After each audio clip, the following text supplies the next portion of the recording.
که د ټکنالوژۍ په دې دور کې یا د مصنوعي ځیرکتیا په دې دور کې په فیسبوک او نور سوشل میډیا پلیټفارمونو کې ښکته او پورته ګرځئ او په دې اړه فکر نه کوئ چې څنګه ترې پیسې وګټو، نو باور په خدای وکړه نه تنها له ځان سره بلکې د خپلې ټولنې، د خپل ځان او په ټوله کې د خپلې آیندې سره لوبې کوئ. هغه ځکه چې نن سبا مصنوعي ځیرکتیا دا هر څه درته هغه کوي. ما او تاسو صرف او صرف لږ شانته محنت وکړو. نو په دې ویډیو کې په دې غږېدلي یو چې څنګه یو پروفیشنل او اساسي فیسبوک پاڼه جوړه کړو تر څو موږ وکولی شو په ډېرې اسانۍ سره د فیسبوک نه مونټایزیشن واخلو. ځکه ډېری شمېر خلکو خپلې آیډیانې مخې ته به ولیدي خو فیسبوک ورته مونټایزیشن په اسانه نه ورکوي، او د هغه وجه دا کیدای شي چې په اول سر کې چې کومه پاڼه جوړه کړي یا کومه آی ډي جوړه کړي هغه سیټ اپ یې په اساسي ډول نه کړی. نو د ویډیو په اول برخه کې په دې غږېږو چې څنګه یو اساسي فیسبوک پاڼه جوړه کړو، او په دویمه برخه کې په دې غږېږو چې څنګه خپل ځان په حیث د یو ایډیټر پکې ست کړو چې صرف وکولی شو خپل پوسټونه پکې وکړو، او پرایمري اډمین په بهر ملکونو کې کوم خپلوان یې که د کاکا زوی وي که د ماما زوی هر څوک وي هغه از ا پرایمري اډمین پکې رجسټر کړو او خپل ځان پکې از ا ایډیټر رجسټر کړو. ویډیو ته پای وګورئ، کوم یو ځل په سر خلاص نه شو 2 ځلې وګورئ، همدغه سټپ چې ما ښودلي دي سټپ بای سټپ فالو کړئ. زه تاسو ته ډاډ درکوم چې فیسبوک په تاسو ته مونټایزیشن ډېر په ساده شکل درکوي. دا چې څنګه کار کوي راځئ د ویډیو د لارې وګورو. خراب شو فیسبوک ته دا چې پیج څنګه جوړیږي. اول سر کې په خپل پروفایل ته راشو. په پروفایل کې چې دا پاس 3 لاینه تاسې ګورئ په دې به کلیک وکړو.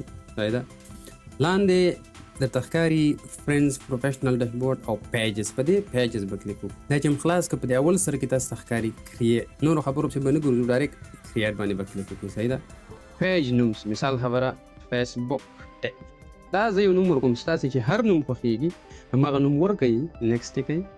اوس د ګوره د نیم فیسبوک ټیک از انول پلیز چوز ا ډفرنٹ نیم اینڈ ټرای اگین. دلته ما ورته ورکولی شو مثال خبره ټیک ای آی، هر نوم چې ځکه بعضې نومونه نیول شوي نو په هغې نوم بیا نور نه راځي، په خپل نوم ورکوئ، خپل نوم سره ورکوئ. مثال خبره زه ورکوم فیضان افیشل، فیضان سکلز، فیضان ټیک. همداسې چې هر یو نوم ستاسې خوښېږي نوم به ځان له ښه داسې پروفیشنل نوم به انتخاب کوئ.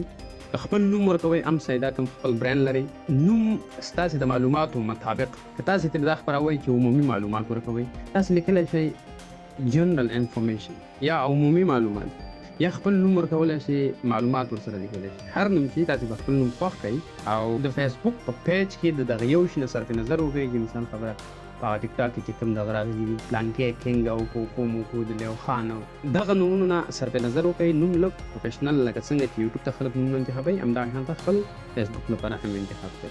اوس دا هم نیول شوی دی. نو اوس به دلته ولیکو مثال خبره ټیک ان ای آی، دا هم نشته دی.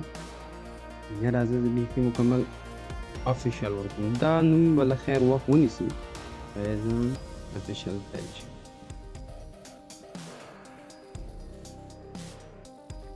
ګوره تش فیضان یې راته راکړو. صحیح ده، مطلب وایي دا خالي دی. نو تاسې به خپله خواري وکړئ، هر نوم چې راغلی مطلب زما یې دغه فیضان شو. مخې ته چې لاړ شي ګوره اوس لیکي وټ کټیګري بیس ډسکرایب فیضان. صحیح ده. میوزیک دی، هیلث دی، بیوټي ده، ګروسري سټور دی. دلته تاسې سرچ کولی هم شئ. تاسې لیکلی شئ مثال خبره آثر مطلب لیکوال، یا لیکلی شئ کانټینټ، یا لیکلی شئ سوشل میډیا ایجنسي. خو دا هم ډېر مهمه ده. تاسې په خپل پیج کې وګورئ چې تاسې څه کاره یاستئ او څه شی پوسټ کوئ، هغه به دلته سرچ کوئ مکمل. که ترکان به سرچ کوئ، که ګلکاري ګلکاري به سرچ کوئ، که د ایجنټ دی د ریل اسټیټ هغه به کوئ، که د رسټورانټ شان پرې دغه رسټورانټ باندې به کلیک کوئ. مثال ته سوشل میډیا باره کې یو څه دغه کې ایجنسي جوړی مطلب به هغه انتخاب کړي. نو زه دغه سوشل میډیا ورکوم. تاسې کولی شئ نورې ورسره هم اضافه کوئ. خو دا ډېره مهمه ده چې ستا پیج څه باره کې دی او ته خپله کومه کټیګوري انتخاب دی. دواړه باید سره ورته دا به کریټ کوئ. لږ انتظار به ورته وباسئ. دغه دی اوس بایو راغله. په بایو کې به هم مثال خبره زما د سوشل میډیا ایجنسی ده. مطلب دا چې زه سوشل میډیا کې خلکو ته معلومات ورکوم، د سوشل میډیا باره کې معلومات ورکوم، څنګه فیسبوک پیج جوړېږي، څنګه ترې پیسې ترلاسه کړو، څنګه ورته پې آوټ اکاونټ جوړ کړو، یوټیوب اټومیشن څنګه کېږي، دا ټولې کیسې دي. نو تاسې د چټ جی پی ټي نه هم معلومات کولی شئ، او که تاسې خپله نه شوئ کولی هم پیج چې د هر څه باره کې ما ته کمنټ وکړئ، زه به درته یو ښکلې بایو جوړه کړم، تاسو ته به در ولېږم، خو موضوع باید روښانه وي. دا چې اوس ما سوشل میډیا ورکړې ده، زه ورته لیکم مثال خبره I am here to help people solve their social media problem. دا هوړه ډېر ساده خو دا ډېره مهمه ده چې باید ډېر په خپل اول کې ولیکل شي. اوس چې ته دا چټ جی پي ټي ته ووایې چې مثال زما پیج د سوشل میډیا باره کې دی، خلکو ته سوشل میډیا باره کې معلومات وکړو، ما ته یو ښایسته بایو ولیکم، دا پښتو کې ورته ووایه، په غټ لیول یې درته برابروي، دلته بیا واچوئ. صحیح ده. ویب سایټ اوس راځي، کانټاکټ.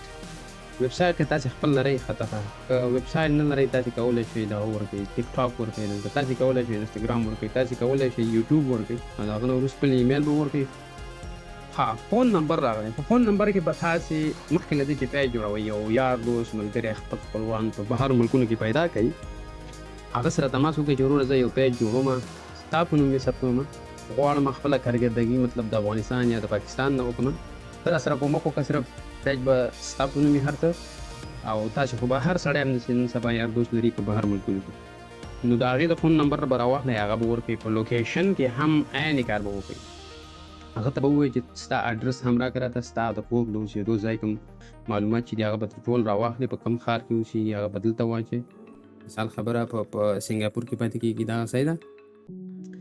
په هر ملک کې چې دا تاسو ته زه یو مثال در کوم، اډرس مطلب د هوم اډرس، فون نمبر څو دی، صحیح ده، 03-107 مثال خبره، زپ کوډ هر ځای او هره علاقه چې د هغه خپل زپ کوډ لري هغه به ترې راواخلئ، صحیح ده، 1 2 3 4 5 6 7 مثال خبره، دغه به ورکړئ ورته.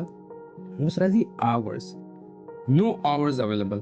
که تاسې دکان لرئ، دکان لپاره هم پیج جوړ کړئ، صحیح ده، مثال د موبایل دکان لرئ، نو تاسې دکان ته څو بجې راځئ هغه ټایم دلته ورکولی شئ. سټینډرډ آورز دا هم شی ورکولی، مثال خبره دلته ورکوئ چې مثال منډې 9 بجو نه تر 5 بجو پورې، او بیا ورپسې ټیوزډے هم راځم، وینزډے هم راځم، دا تھرسډے هم راځم، صحیح ده، فرایډے پورې، سیټرډے سنډے مثال هره ورځ چې راځي، که مثال افغانستان کې اوس جمعې ورځ چوټي ده، دا پکې کلوز کا، صحیح ده، سیټرډے او سنډے پکې ورکړه. ته څو بجې دکان خلاصې هماغه ټایم دلته ورکړه، چې څو یې بند دی هغه په دغه بل طرف کې ورکړه، صحیح ده. نو دغه شو نارمل کوم دغه چې شو هغه به ورکړې، خو هغه ته ضرور نشته دی که تاسې دکان نه لرئ او صرف پیج د دې لپاره جوړوئ چې د فیسبوک مونټایزیشن پرې واخلئ، هماغه اول سر کې چې کوم یو دی نو آورز اویلیبل، د به کلیک وکړئ مخې ته به لاړ شي، صحیح ده. ها، اوس کسټمایز یو پیج، فایل پکچر بې انتها ډېر مهم دی. د ده لپاره باید که خپل ستا په نوم پیج، خپل انځور باید ولري، که ستا په نوم پیج نه یې، کوشش وکړه خپل انځور ځکه مه ورکوه که چېرې ته په افغانستان یا پاکستان کې، نو بیا خو یې بیخي مه ورکوه، ځکه ستا دا پیج د بل چا په نوم ثبت کېږي. کله چې د بل چا په نوم ثبت شي، انځور د یو تن او معلومات لاندې چې پیج رجسټر شوی د فیسبوک سره هغه د بل چا په نوم نو دا یو بل سره ټکر کې راځي. کوشش وکړئ داسې یو انځور انتخاب کړئ، نوم هم په افغانستان او پاکستان کې څوک هم دي، کوشش وکړئ داسې یو نوم انتخاب کړئ چې یو برانډ نوم وي، مطلب د جنرال معلوماتو باره کې، چې هر نوم یې تاسې ورکولی شئ، مشکل نشته. نو هغه نوم انتخاب کړئ، ځکه د هغه لپاره بیا تاسو ته په خارج ملکونو کې چې هر څوک هغه کولی شي ستاسو پی آوټ یعنې پیسې ترلاسه کړي، نو د هغه په خاطر باندې خپل انځور مه ورکوئ، ځکه پیج کېدلی شي د هر چا په نوم شي، خو که ته کله خپل پیج شخصي جوړ کړې، نو بیا شخصي پیج د بل چا په نوم نشي رجسټر کېدل، امکان لري چې رجسټر شي، خو فیسبوک د اصولو او د پالیسي په خاطر کې راځي، نو په دې خاطر بیا تاسو ته مونټایزیشن په اسانه نه درکوي. دغلته اوس ښکاري کور پیج او د پروفایل پیج، دا ګرد چې ښکاري دا پروفایل دی، مثال خبره دغلته به لاړ شئ، صحیح ده، هر رقم انځور چې دغه یو انځور به ورته ورکړي، مثال خبر دغه زه خپل دغه انځور ورکوم ورته، او کور ته به هم دغه شانته کار وکړي، صحیح ده، زه دغه یو پخوانی انځور دی دا ورکوم ورته، دا دواړه ډېر مهم دي. ستاسې پیج چې په هر باره کې یو هماغه ورته برابر کړئ. دا تاسو ته زه یو مثال در کوم ځکه لږ زر لګیا یم، نو کور فوټو به هم راوړئ، خپل فوټو به هم راوړئ، بیا یې هم تکراروم، دا هغه خلک چې په افغانستان او پاکستان کې دي او غواړي پیج په بهر ملکونو کې د بل چا په نوم رجسټر کړي، کوشش وکړئ خپل معلومات مه ورکوئ. که داسې ورکړئ چې مثال خبره آفیشل یا فینس، مطلب هغه ستاسې کوم فینس کې دي، بیا صحیح ده، ځکه هغه پیج راځي. خو که تاسې خپل شخصي نوم ورکړئ او بیا هلته بهر کې د بل چا په نوم رجسټري، بیا شاید او شاید فیسبوک تاسو ته په اسانۍ مونټایزیشن درنکړي. زمونږ کار ټول د مونټایزیشن سره دی چې څنګه زر مونټایز شي. نو په هغې خاطر باندې تاسې کوشش وکړئ دغه نوم چې دی دا شخصي مه ورکوئ. چې هغه خلک چې په خارج ملکونو کې دي هغه ته خو هېڅ مشکل نشته، ځکه هغه په خپل نوم رجسټر کولی شي. هر رقم نوم چې ورکړي نو هغې ته اجازه ده او هغه یې کولی هم شي، ځکه په خپل نوم یې رجسټر کوي. اوس مثال خبره زه په سنګاپور کې ما ته هېڅ مشکل نشته، زه کولی شم چې هر رقم څه یې رجسټر کولی شم. نو ما ته مشکل نشته دی که زما پیج په یو نوم او معلومات د بل ورکومه هم دواړه یو بل سره په تماس کې راتلی شي. دغه دوه کاره چې مو وکړله نیکسټ به وګورو. اوس راځي انوایټ فرینډز. انوایټ فرینډز کې هېڅ ضرور مطلب ښه خبره ده چې تاسو نوی پیج جوړ کړئ، ټول ملګري دغه سلیکټ آل چې وي ګوره تقریبا 1000 ملګرو ته راځي داسې. نو زه خو یې نه غواړم چې تاسې هم باید وکړئ، دغه به ووهئ ځکه که ملګري چې هغه باید خبرې شي ستاسې د پیج نه، تاسې انوایټ کوئ. نو یو څه اندازه فالوور به تاسو ته راشي. نو دا چې زما نه دي په کاره زه نیکسټ کوم. ایډ یور فیورټس په فایده، مطلب هغه خلک چې تاسې غواړئ ډېر یې وګورئ، تاسې ته معلومات حتما راشي، هغه په فیورټ کې اچول کېږي او تاسې به معلومات تر ټولو مخکې راشي. نو سی مور سجن هو دغه خلک یې درکړي دي. نو زه نه غواړم چې په فیورټ کې څوک واچوم. stay informed about your page. دا خیر وروستنۍ خبرې دي او ښه خبره ده چې د اوس نه ټول خلاص شي. دغه به هم خلاص کړئ، دا لاندې به هم خلاص کړئ. دا تاسې ته مارکیټینګ او کوم دغه چې راځي ستاسې ایمیل تاسې چې غوښتي هغه کوم ایمیل اچولی و هملته به ټول معلومات تاسې ته راځي. مطلب د میټا کمپنۍ د خوا نه یا د فیسبوک کمپنۍ د خوا نه تاسو ته کله کله افر راځي چې مطلب دغه یو پروډکټ دی ستا په پیج باندې مونږ خپرو ته غواړئ یا نه غواړئ، په بدل کې تاسې ته پیسې درکوي. نو ښه خبره ده خلاصې پرېږدئ، همدا اوس نو دواړه ډن دی کوي. بس دغه دی زمونږ پیج جوړ شو. اوس دا چې نور مخې ته څنګه ځي دلته به راشي. ګوره هاو هیلتي از یور پیج، لینک ویب سایټ دی، فون نمبر دی، اپډیټ یور لوکیشن دی. دغه شیان چې تاسې مخکې کړي بیا دلته نه راځي. ګوره دغه ما سکیپ کړي دي، فون نمبر مې نه ورکړی، هغه انسټاګرام او ټیک ټاک چې مې ته وویل هغه مې نه ورکړی، یا یوټیوب هر یو چې دغه خو مخکې ته کېږي باید اول نه وشي چې همغه ځای کې راځي. ما چې ځکه ورنه کړل ځکه دومره وخت ضرور نه ده، دغه اسان شیان دي. دویم قدم ته به راښکته شي، کنیکټ واتساپ بزنس اکاونټ. دلته به خپل بزنس لپاره نه دی، نو په تاسو سره بیا په آینده کې خلک تماسونه کوي. دلته واتساپ کنیکټ کېږي، صحیح ده. خپل نمبر به ورکړئ، دا به خلاص کړئ، بیا ستاسې په پیج باندې د واتساپ نشان راځي، بیا مخې ته څه کېږي هغه بیا تاسو سره خلک تماس نیسي. دغه اولنی بټن ایډ ان اکشن بټن، صحیح ده. ایډ ان اکشن بټن مطلب ډایرکټ به عمل ته تاسې ته نه دی، میسج ښکاري. واتساپ چې کله تاسې ورکړئ سند واتساپ میسج یا میسج میسنجر ته درځېدلی، که واتساپ غواړئ واتساپ ته یا کال ته فون نمبر چې مو ورکړی هر یو کې همدغه واتساپ یې تر ټولو ښه راځي. دا به نیکسټ دی، واتساپ نمبر به واچوئ او سند کوډ تاسې ته کوډ درځي، هغه کوډ به دلته واچوئ، هغه به سیف دی. ورپسې لاندې چې دی انوایټ فرینډز ټو لایک یور پیج، همغه وخت چې تاسو ما ویل ټول ملګري انوایټ کېږي، هغه به وکړئ. رایټ ا ویلکم پوسټ، مطلب ولیکئ هی ستړي مه شئ، الله مو راوله، دغه زما نوی پیج دی، درسره فالو کړئ، زموږ معلومات به په دې باره کې د دې پیج نه خپرېږي. تاسو ټولو ته ښه راغلاست وایم او منندوی یم که چېرته او تاسو به ډېر زه منندوی یم که چېرته زموږ پیج تاسو فالو کړئ. دغه شان ته څه به ولیکئ سره پوسټ به دغه و زموږ د پیج کمپلیشن، مطلب زموږ پیج به پوره شي. دغه پیج هیلث فیر به مکمل اکسلنس سر ته ورسېږي، تک شین به شي. بیا به راشو دغه د پروفیشنل ډیشبورډ ته، صحیح ده. ډایرکټ به راشي دغه مونټایزیشن دی. مونټایزیشن کې به وګورئ نوټیفای می، دا به خلاص کړئ، دا به نوټیفای کې واچوئ. دا اوس تاسو نه کرایټیریا غواړي، په 150 ورځو کې باید 500 فالوور تاسې پوره کړئ چې تاسې ته دغه کوم اپشن چې دی د سټارز دا به درته خلاصېږي. بیا ورپسې سبسکرپشن دی، ټول به دا نوټیفای می کې، دا چې کله برابر شو تاسو ته خپله مونټایزیشن رالیږي. بیا کانټینټ مونټایزیشن دی، دا به هم نوټیفای کوي، صحیح ده. لیست ویټینګ لیست، یو آن د ویټینګ لیست، دا به پکې ټول ځانونه ور برابر کړي، دا به هم ورسره همدغه شانته کار وکړي. دغه و زموږ پیج چې څنګه پروفیشنل پیج وکړو. دغه یو څو نقطې نظر کې ونیسئ، هغه کوم پروفایل فوټو دی، کور فوټو دی، اډرس دی، فون نمبر دی او ایمیل یا جیمیل او واتساپ کنیکشن دی. دا ټول چې تاسې وکړئ، بیا هم درته وایم اډرس، فون نمبر، دغه شان باید په خارج کې چې کوم ملګري د هغه سړي ورکړي. ښه دغه و زموږ د پروفایل هغه تکمیلېدل، مطلب زموږ پروفایل تکمیل شو. اوس چې مهم څه راځي هغه دا راځي چې خپل ځان باید په حیث د یو ایډیټور واچې او بل هغه کوم ملګري اډرس او نمبر او څه چې تا ورکړي دي هغه باید اوس دلته په پرایمري اډمن کې واچې. نو دغه درې لاینه باندې به ته کلیک وکړې، لاندې به راښکته شي، په دې سیټینګ باندې به کلیک وکړې. صحیح ده؟ دې لاندې به وګورې پیج سیټ اپ، ته به کلیک وکړې. اوس ګوره دلته ما خپل نوم ورکړی دی فیضان، دغه زما د پیج نوم دی. تاسې یوزر نیم به هم ورکوئ. په دریم قدم کې پیج اکسس دی. اوس ګوره پیپل ویت فیسبوک اکسس، مطلب زه مکمل اکسس لرم همدې پرې. غواړم همدغه اکسس زما هغه ملګري ته ورکړم چې ما یې اډرس او د فون نمبر دلته اچولی دی. ګوره دوه خبرې دي اوس. پیپل ویت ټاسک اکسس، ته به اول کار دا وکړي چې د دې ځای نه ځان نشي ریموو کولی. ګوره ویو اکسس دی صرف، ته به دا کار وکړې ایډ نیو به ووهې او نیکسټ به یې کړې.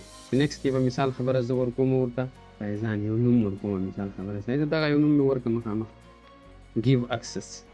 دلته به لاندې چې وګورې allow this person to also have full control، دا full control به هم خلاص کړي. دغه ډېره ضروري خبره ده. صحیح ده؟ دا درته وایم چې ولې ضروري ده. نو راځه give access. خپل پاسورډ به درنه وغواړي، ستا د پروفایل مطلب د فیسبوک چې کوم پاسورډ ته لرې او کله لاګین کېږي هغه پاسورډ. پیج کې پاسورډ نشته ځکه پیج ستا د پروفایل سره کنیکټ شوی دی. هغه پاسورډ به ورکړې، مخې ته به یې کنفرم کړې. هغه کوم چې تا اډرس او فون نمبر اچولی دی هغه ته به اکسس لاړ شي په نوټیفیکیشن کې، هغه به یې هلته اپروف کړي. هغه چې اپروف شو، اوس په دې ځای کې راځي ګوره have people with Facebook access، ته به هم ښکاري هغه به هم ښکاري. ته کولی شي خپل فعالیت ورشروع کړې د ده نه وروسته. خو که چېرته دلته بیا راځي remove access، د ده نه وروسته به ته دا کار وکړې. که چېرته تا ته دغه اپشن ځکه کله کله میاشت یا تقریبا 2 میاشتو پورې ته نشي کولی چې څوک ریموو کړي. نو دغه خپل ځان به ریموو کړي، بل کس به پرېږدي. یو تن باید دلته حتمي دا یو څه نظر کې ونیسي. کله هم ځان ریموو نه کوي داسې او نه ریموو کېږي داسې. بل څوک چې تاسې راوستل دلته به دوه نومونه ښکاري، یو به دلته ښکاري، یو به د دغه نه لاندې په دغه ځای کې ښکاري. خپل ځان به ریموو کړې. کله چې ته ریموو شوې بیا به هغه ملګري ته ووایې چې ما په دې پیپل ویت ټاسک اکسس په ده کې واچوه. تاسو ته به بېرته هغه کس سره به مکمل فول کنټرول پاتې شي کوم چې تاسې په نوم پیج جوړ کړی دی. ایډ نیو به ووهئ. ګوره دلته اوس راځي هماغه شان د سیستم دی. دا مثال خبره فیضان، زه دا نوم ورکوم ورته. اوس دلته ښکاري چې تا ته د څه شي کنټرول درکړي. صحیح ده؟ انساید مطلب ته کولی شي خپل پیج وګورې، هر څه دا ټول به ترې واخلې ځکه ته حق لرې چې هر څه ته وګورې. دا به ګیب اکسس به ووهې، هماغه پاسورډ راځي، کنفرم به یې کړې، ډایرکټ نوټیفیکیشن چې هغه چې کله اکسپټ کړه هلته دې ځای کې چې کله اکسپټ شو بیا به هغه ته په دې ځای کې ښکاري. ګوره ښه د پیجونه وګوره ټول ما سره دي مثال خبره. په دې ځای کې به بیا تا ته ښکاري کله چې اکسپټ کړې. کله چې دا نه ښکاري مطلب پیج نه دی اکسپټ شوی. نو په دې سیستم باندې تاسې خپل پوسټونه شروع کړئ. مین کوم هغه پرایمري اډمن چې دی هغه به په هر ملک کې. کله چې تاسې ته مونټایزیشن راغلی د هغه نه وروسته تاسې کولی شئ د پی اوټ اکاونټ ایډ کړئ. پی اوټ هم هماغه کس باید ایډ کړي. نو دا و زموږ د پیج کریشن مطلب څنګه خپل نوی یو پیج جوړ کړو هغې باره کې معلومات. په دې هیله چې په دې معلوماتو مو سر خلاص شوی وي. د ده نه وروسته کومه ویډیو چې راځي هغه به د پی اوټ اکاونټ مطلب څنګه ترې خپلې پیسې وصول کړو هغې باره کې راځي. هغه به تاسو ته په بله ویډیو کې وښیم. نو په دې هیله چې ویډیو مو خوښه شوې وي او که چا تر دې دمه زموږ ویډیو کتلې وي مهرباني وکړئ ویډیو درسره لایک کړئ، یو کمنټ هم وکړئ، پیج هم درسره سبسکرایب کړئ او د نورو ملګرو سره یې هم شریک کړئ. تر بیا لیدو پورې زه درنه اجازت غواړم. د الله په امان.